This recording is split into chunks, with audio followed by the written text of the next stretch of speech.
जय हिंद। आज सुनते हैं हम लोग भगत सिंह की अमर बालक गाथा। मन पर इस घटना का बड़ा गहरा असर पड़ा। कौन कौन है? मैं हूँ अमरो, भगत सिंह। पर तू इतनी रात को यहाँ आंगन में बैठी क्या कर रही है? तुम्हारा ही रास्ता देख रही थी भाई। कहाँ चले गए थे तुम? तीर्थ करने चला गया था, अमृतसर। अमृतसर? अच्छा अच्छा, दरबार साहब में मत्था टेकने गए थे क्या? नहीं बहन, मैं तो जलियांवाला बाग की मिट्टी को मत्था टेकने गया था, जहां त्योहार के दिन सैकड़ों बेकसूर निहत्थे बंदों का खून गिरा था। ये देख। ये इस शीशी में क्या है? इस शीशी में खून से रंगी वही मिट्टी है। हाय रब्बा, इस खून वाली मिट्टी का क्या करोगे वीर जी? मैं इसकी पूजा किया करूंगा अमरो। ये मिट्टी मुझे देश पर कुर्बान होने वाले शहीदों की याद दिलाएगी। तो देखना बहन, इसी मिट्टी से शहीदों की नई फसल पैदा होगी। अंग्रेज सिर काटते काटते थक जाएंगे, मगर हम सिर कटाते नहीं थकेंगे। और अब उन्हें हमारा देश छोड़कर जाना ही पड़ेगा। धीरे बोलो, किसी ने सुन लिया तो थाने में रपट हो जाएगी। अच्छा ही है, अंग्रेजों की पुलिस जान जाएगी कि एक और दीवाना सिर कटाने को तैयार हो गया है। हाँ, सरफरोशी की तमन्ना अब हमारे दिल में है। देखना है जोर कितना बाजुए कातिल में है। वक्त आने पर बता देंगे तुझे ओ आसमां, हम अभी से क्या बताएं क्या हमारे दिल में है। स्कूल की पढ़ाई पूरी करने के बाद भगत सिंह ने लाहौर के नेशनल कॉलेज में दाखिला लिया। वहां उनकी जान पहचान अपने जैसे कई और आजादी के दीवानों से हुई।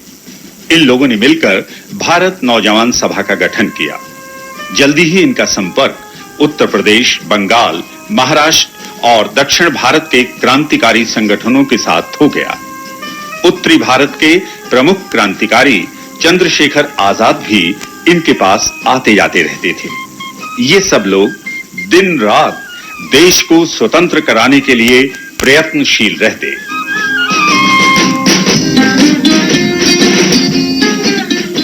फरवरी 1928 को साइमन कमीशन भारत आया। भारत की दशा पर विचार विमर्श करने के लिए बनाए गए इस आयोग में एक भी भारतीय सदस्य नहीं था। भारतीयों ने इस बात का जमकर विरोध किया। हर जगह इस कमीशन का स्वागत काले झंडों और साइमन गो बैक के नारों से किया गया। अक्टूबर में साइमन कमीशन लाहौर आया। इसके विरोध में एक बहुत बड़ा जुलूस निकाला गया। जिंदाबाद भारत माता की जय, भारत माता की जय, इनकलाब जिंदाबाद। पुलिस ने जुलूस पर अंधाधुंध लाठियां बरसाईं।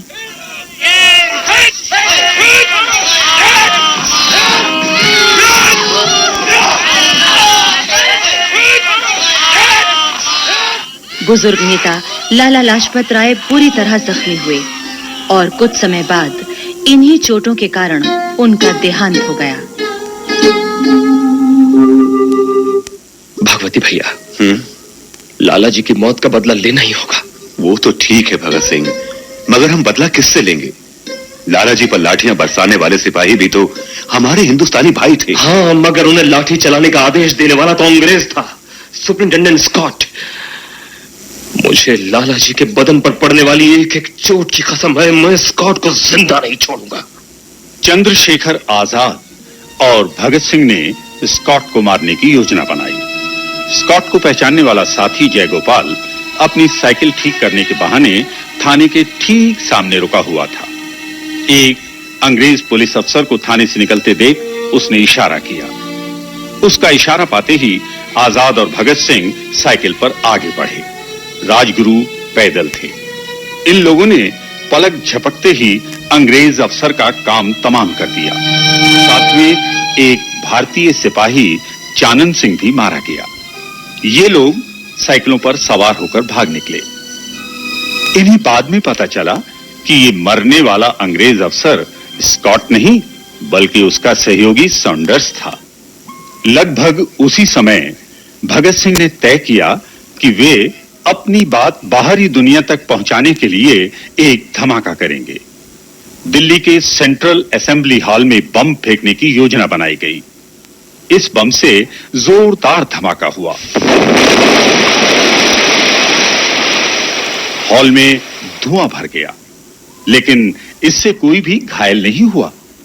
इसके बाद वहां क्रांतिकारी विचारधारा को स्पष्ट करने वाले गुलाबी रंग के पर्चे फेंके गए और भगत सिंह और बटुकेश्वर दत्त ने स्वेच्छा से गिरफ्तारी दी।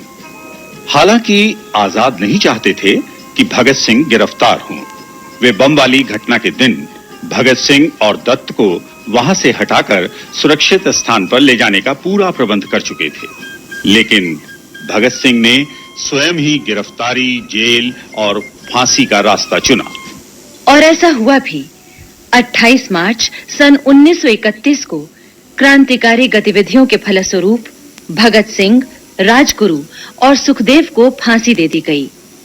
ये वो लोग हैं जो देश के लिए मरकर अमर हो गए। आज 23 मार्च को हम लोग शहादत दिवस को मनाते हैं। जय हिंद।